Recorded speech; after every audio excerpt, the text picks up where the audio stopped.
Good morning dear students. Welcome to all of you to today's alternative English class. In today's class we are going to read the poem Indian Children Speak, written by Junita Bell. And let me tell you one thing, Junita Bell is a foreigner, and here in this poem she has clearly picturized the different opinion in between the whites and the Indian children. Though it is mentioned Indian children, but the name of the children which is mentioned in this poem are focusing that they are red Indian children. Okay, look here, so many times what are we doing? We are giving opinion on people what actually they are not. Okay, sometimes to our neighbor, even when they are good, but we feel jealous of them if they are good, if they are being appreciated by others. And what are we doing? We are providing negative comment on the people who are nearer to us. Correct? Because you are not going to speak on a person whom you don't know and the person is living in USA. Definitely you are going to speak on a person whom you know properly and the person is living close to you. Okay? Might be in the same village, might be in the same town. Okay, so here in this poem, Junita Bell has mentioned, she has picturized the views, the opinion, the outlook of Indian children, and there is a vast difference in between the opinion which is being provided by Junita Bell and provided by the whites. White is referring not to the color, it is referring to white people, okay, the foreigners, Americans. So what is mentioned here? People said. Title is Indian Children Speak. Why it is mentioned Indian children speak? Indian children can speak. Okay, it means definitely in this poem it is mentioned Indian children are not speaking. That's why the poet has given the title Indian Children Speak. Means Indian children, the red Indian children are speaking something, and we are going to read in this poem what are they actually speaking. It is mentioned, people said Indian children are hard to teach. It's very hard to teach a small kid the alphabet. Why? Because they are the new learner. Correct or not? And here the whites are speaking, people said, and in this poem people is referring to the whites. I have mentioned definite article the, it means it is referring to the race, it is not referring to the color, normal color. People said Indian children are hard to teach. What do you mean by hard to teach? It's quite difficult to teach the Indian children because it might be possible that they are stupid, they are slow at brain, they can't grasp knowledge easily, they can't understand something properly. This is the reason that why it's quite difficult to teach the Indian children. Okay, hard to teach means less intelligent or stupid. It is mentioned, that's right, to whom it's difficult to teach. The kids who are stupid, who can't gain knowledge easily, it's quite difficult to teach them. So the same thing is mentioned here. And people said, whose opinion is it? It is the opinion of white Americans. Okay, so here white Americans are mentioned and red Indians are mentioned. People said Indian children are hard to teach, so it's quite difficult to teach the Indian children because they are slow at brain. Don't expect them to talk, and you should not expect that they will talk to you, they will speak to you. Who is speaking? Look, all these things are being mentioned by the poet Junita Bell.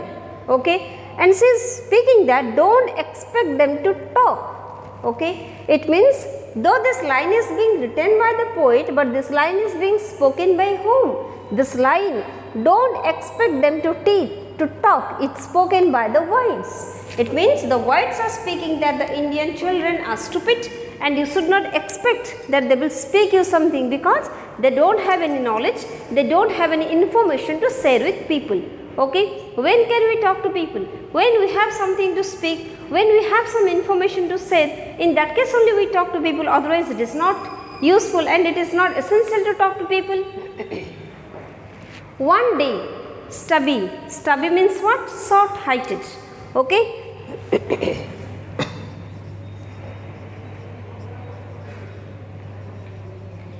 Little boy said, it is mentioned little boy, small boy. So one day what happened, that a small boy said, who said? A small boy said, last night the moon went all the way with me when I went out to walk.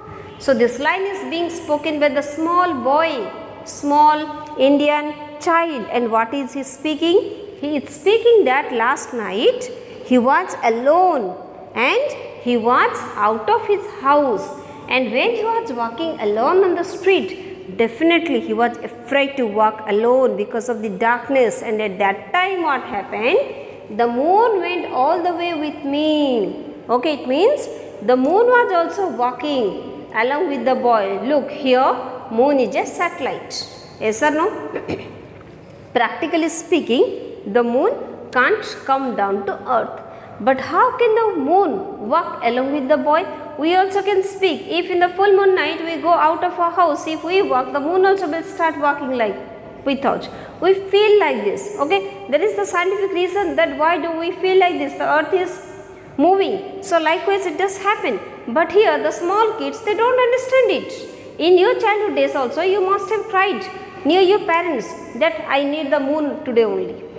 Okay, so your parents might have convinced you by speaking a number of the things, but you should not speak like that and you should not speak like this, and finally they did purchase a big white color ball, silver color ball for you and speaking on this is the moon on the earth.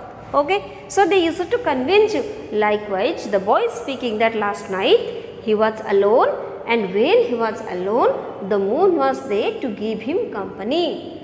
Okay, now think, moon is a mere satellite to the earth and the moon is giving company. Don't think that this is a simple sentence. No, think on the poetic expression, poetic experience which is being felt by this Indian children.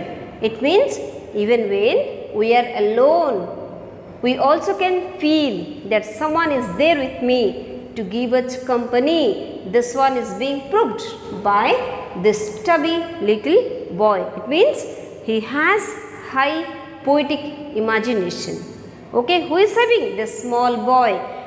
And if the boy is having this much of poetic imagination, what is the opinion of the whites? The whites are speaking that they are less intelligent. But in reality, are they less intelligent? No. If they can speak like this, that the moon is giving him company, it means they have high poetic imagination. Okay, means they are superior to others. Understood? This is your first stanza. Look at the second stanza. People said Indian children are very silent, and according to people, again people is referring to the whites, that Indian children are very silent, very calm and quiet. They will not speak you. Their only words are no and yes. And what do they speak? They speak only two words. And what are they? Either yes or no. Apart from these two words, they don't speak anything else. But red pansy, pansy is a girl. Okay, red pansy, and it is mentioned red. Red means what? One who is wearing turn out, okay, damaged cloth, tattered cloth, okay, whose cloth's condition is not good. That type of cloth was being worn by pansy, and she is speaking confident. Confident means what? To say a secret, and pansy is sharing the secret. Okay, pansy is speaking softly. Softly it is mentioned here. Softly means very silently. Pansy is speaking. Pansy is going to disclose the secret. And what is the secret? My dress is old. Whose dress? Pansy, this red Indian girl. Her dress is old. But at night the moon is kind, and again she is also speaking on the moon. Last night my dress is old, but at night the moon is kind. And even when she was wearing a torn out cloth, but still the moon was very kind to her. And what did the moon do? Then I wear a beautiful moon colored dress. And what is mentioned here? Then I wear a beautiful moon colored dress. How is it practically possible that a person can wear a moon colored dress? Tell me, is it practically possible? So practically it's not possible. Practically we can't wear a moon colored dress. It's possible. If we can go to market and can purchase a silver colored dress, then it's possible.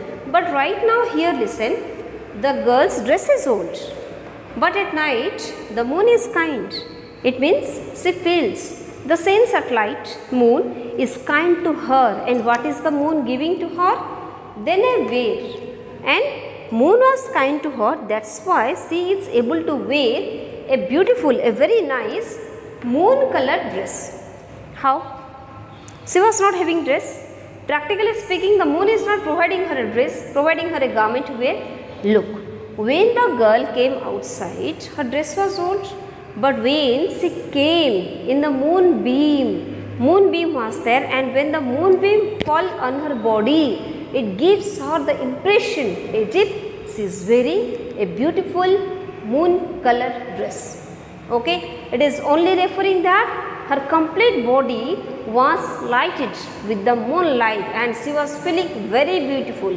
You must have seen in some cases in full moon night, if you go outside and look at the moon, you will feel that you are quite handsome or pretty. Sometimes whenever you are going to attend a function, if the spotlight is on you, at that time also you will feel the same thing, that is, I am definitely looking handsome and I am definitely looking pretty. So here the girl is also feeling the same thing, that she is looking all beautiful, she is looking all good, because look, here they are not only looking physically good, but at heart they are also quite good, because physical beauty doesn't bring imagination, beauty of heart brings imagination. And with a beautiful moon colored dress, and here also once again the Indian children, the red Indian children, they have proved that they have high poetic imagination. Okay, in this stanza also it is quite focusing that Indian children, even when the whites they do speak, that they don't speak anything, they are very silent, they are slow at brain, but still it focuses that the red Indian children, they are having high poetic imagination which is unattainable by others. Understood? Now let's go to stanza number 3. Look, stanza number 3. What is mentioned here? People said, Indian children are dumb. And again, people is also referring to the whites. People said, Indian children are dumb. Means according to the whites, the Indian children are dumb. They don't speak. Okay? They are quite silent. They seldom make a reply. Seldom means rarely. They rarely make a reply. Who do make reply rarely?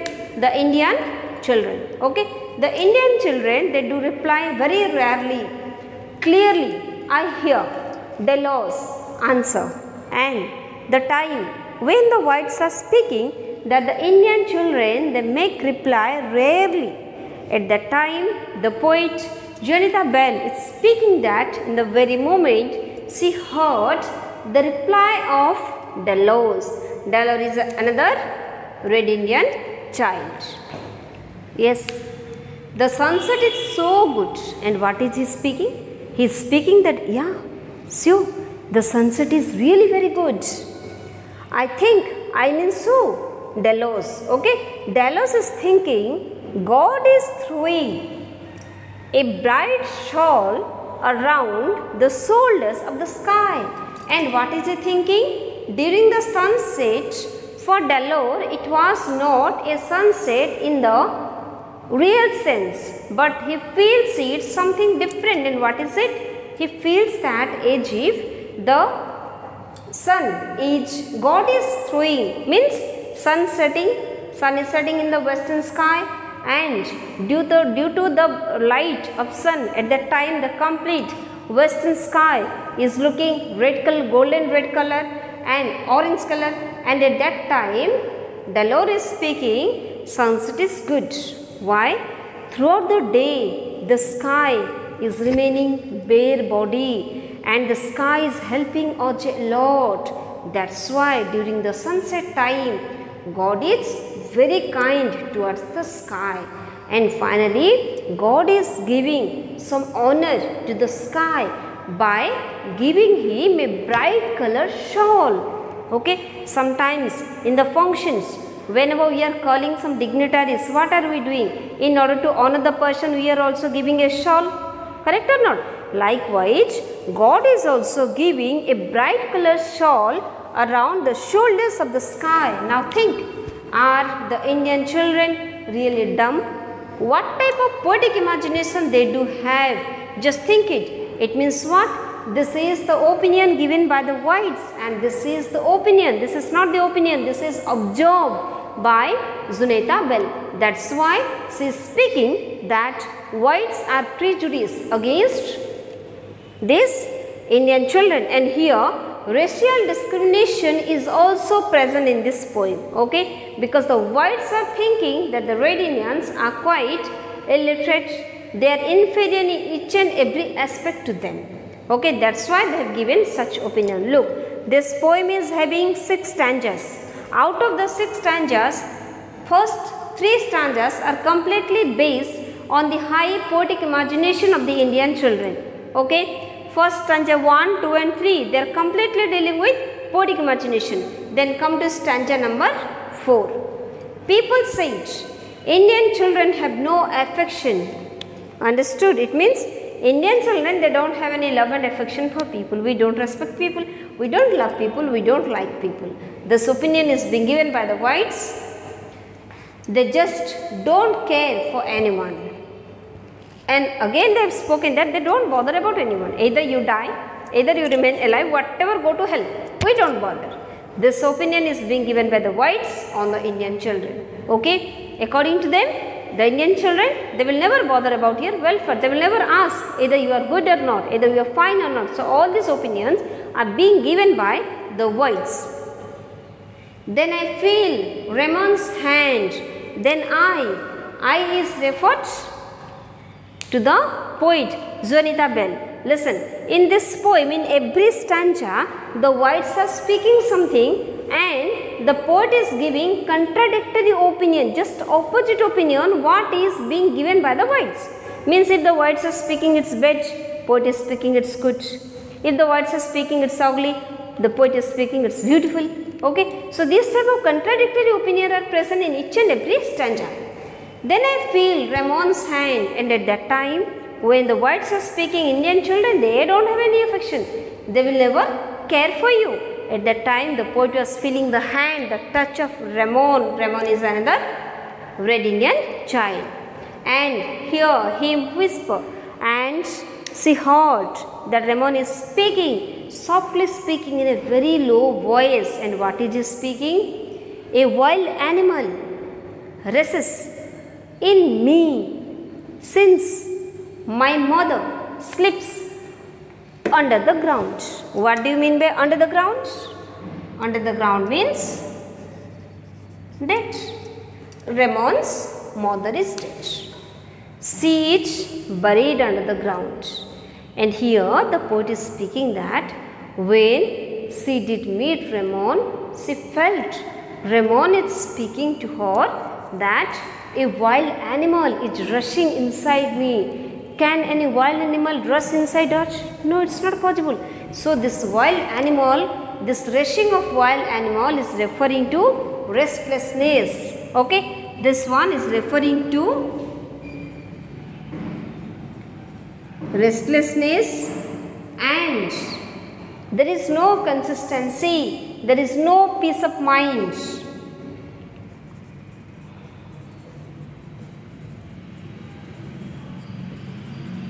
Peace of mind, he is fully disturbed. Okay, his mind fluctuates, his mind is diverted. And why? What is the reason?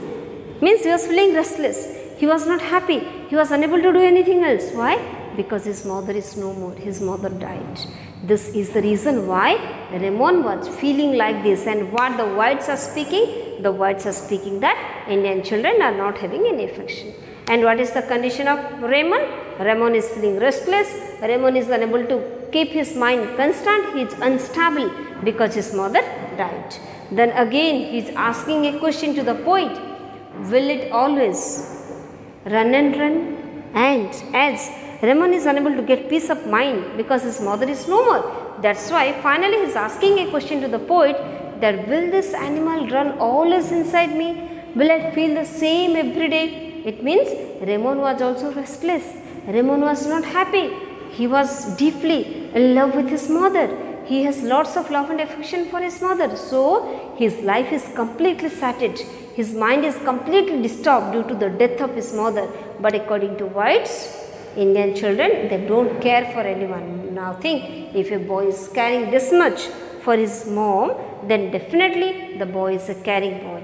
And once again, the opinion of the white is being proved wrong by the poet Juneta Bell. Okay, so up to this stanza, this is your third stanza. This is stanza number 3. This is stanza number 4. Up to third stanza, it is all about the high poetic imagination. From stanza 4, there is something practical to our real life related. Okay, understood? Now let's go to stanza number 5. Now let's read stanza number 5 and 6. So here what is mentioned, people say it, Indian children are rude. Rude means what? Their attitude is not good, it's quite bad. They don't seem very bright, and according to the whites, Indian children are very rude. Their manners, their attitude, their nature is rough, they are not good, and they are not very bright. Means their outlook and how they do deal with people, that is not quite good. It was not quite sound. Then I remember Joe Henry's remark, and the red Indian child, Joe Henry. Joe Henry's remark means the words spoken by Joe Henry. The tree is hanging down her head because the sun is staring at her. White people always stare. They don't know it is not polite. Okay, try to understand it.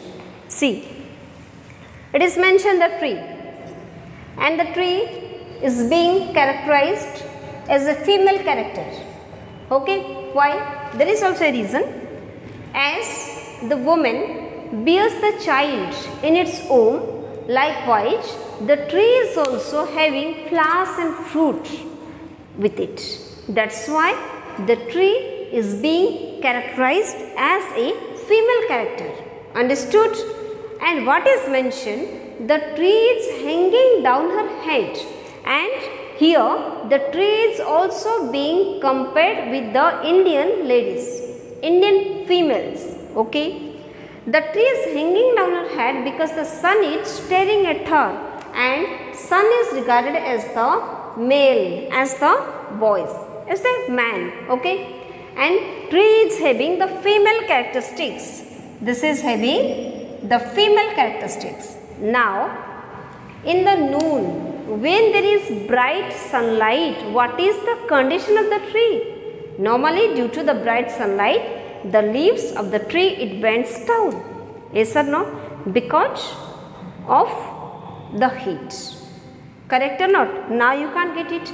But in the noon time, when there is bright sunlight, the trees are hanging down.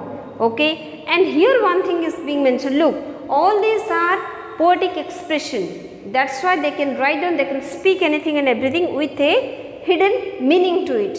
And it is mentioned that the tree is having its life, and the tree realizes that the sun is constantly looking and staring. Looking means, this is looking means you are looking here and there, but staring means, and here what type of staring? Suppose you are standing, a person came and the person started looking at you from head to toe. Will not you feel awkward? Definitely will feel something different. You will be, means what we say, you will feel awkward and you will be ashamed, and you will means make your dress proper and you will make your hairstyle proper. It does happen or not? So here the same thing is also mentioned, that the tree is hanging down its head because the sun is constantly looking. It means the sun is impolite. Okay, don't ask me that in the previous stanza it is mentioned that the sun is means sunset is good, sun is having some good characteristics. Yes, in that stanza it is mentioned, but here the sun is being characterized as the male and the tree is being characterized as the female. When the sun is looking at the tree constantly, the tree is hanging down its branches. Likewise, when a man is constantly looking, glaring, gazing at the girl looks down. Okay, Indian girls, they just look down if you look at them constantly, otherwise they will turn their waist. But white people always stare, but the whites, they will not. They will stare only. They will not bend down their head. They don't know it is not polite. And here the poet Zuneta Bell is speaking that one of the boys, Joe Henry, did give this remark that the tree is bending its head because the sun is staring. It means we Indian people, we have same, we have modesty, we have honesty with thought, and when people look at us with some evil eyes, we just bow down. But the whites, they don't know this manner. They are impolite and they will look at you at any cost. They will not look, they will stare at you. They will look at you from head to toe so that you will feel uncomfortable. Understood? Here, tree is being compared.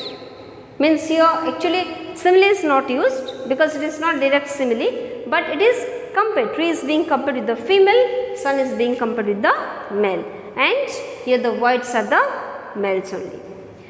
People said, Indian children never take you in. Take you in means to accept wholeheartedly. Take in, to accept. Okay, heartily. And here, people said, people are speaking, means whites are speaking that Indian children, they will not accept you wholeheartedly. Outside their thoughts, you will always stand, and outside their thought you will always remain. Means they will not think on you, they will not focus on you, you will always remain out of their thinking. Who is speaking? Whites are speaking like this. But here there are no more red Indian children. Okay, already 5 are there in 5 stanzas. And here, I have forgotten, I mean Sue, the poet Zuneta Bell, I have forgotten the ideal words that people said. Okay, and the poet is speaking here that she just completely did forget the words, the stupid words which are being spoken by the whites, but treasure the day. Treasure means to keep something with great care. To keep something carefully, okay, with utmost care. But treasure the day when iron doors swung wide, swung, past participle swing, okay, past participle of swing. So here it is mentioned, the iron doors swung wide, and here Zuneta Bell is speaking that, but she keeps the day, means she remembers the day when the iron door was open. Okay, look, to come to a country there is no door, it is only the imagination. Okay, so when she came to the Indian land, the iron door was open. It means what? She was welcomed. But rest of the day when iron doors swung wide and I slipped into the heart of Indian land, and now don't speak that she just alighted from the plane. Okay, it might be possible, but it is mentioned that I slipped. Slip means what? To slip on the floor. But here she came, she entered, and now Zuneta Bell has mentioned that, but she keeps the day, she remembers the day always when she came to the Indian land, and she is wholeheartedly, fully accepted by the Indians, and she was given love, she was given respect, and she was being given a hearty welcome. Okay, understood? This is your poem. So stanza number 1, 2, 3, it is completely highly poetic imagination. 4 and 5, something practical is there with life. And stanza number 6, the poet, she has given her own opinion that when she is being welcomed by the Indians, and she finally, listen, in each and every stanza she has given contradictory opinion, but in the last stanza she is not speaking on any Indian children, but she is taking herself as an example that is what the whites are speaking are completely wrong, and it is due to racial prejudice, racial discrimination, and she is speaking that she is wholeheartedly welcomed by the Indian children and she treasures the day with great care. Okay, understood? Any question you have, you can ask me. Thank you. Have a nice time.